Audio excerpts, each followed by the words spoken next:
eh. May Jollibee pa. Ayoko na doon sa may Batangas kasi puro lumi lang nasa isip naman tinda doon. Kaya, dito na tayo. Guys, nandito po tayo dito sa Jollibee sa bukod ng Camarines. Puno. Guys, puno ang tao dito kasi ang sarap ng pagkain dito. Kaya puno ang tao.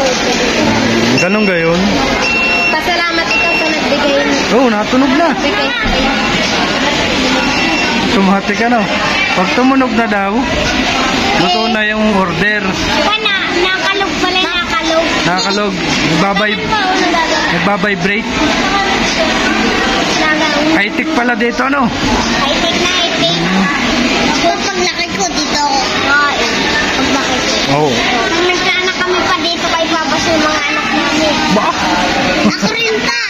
Oo, ayan na oh. Ang taba naman ng Jollibee.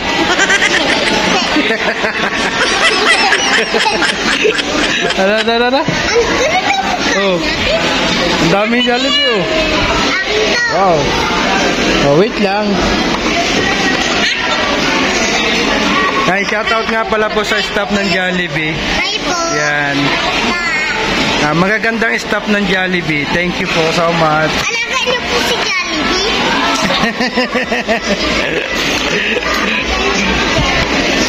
Ito, alaga ni Jollibee oh. Yan.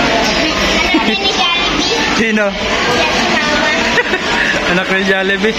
Anak, ang pugi mo ka dyan. Kamukha mo si Peter Pan. Kamukha mo si Peter Pan. Guys, sarap talaga dito sa Jollibee. Jollibee, baka naman. Ate, may tatanong lang ako. Ano po? May inihaw ka po kayo dito? Wala po. Wala. Puro prito. Order sana ako ng inihaw.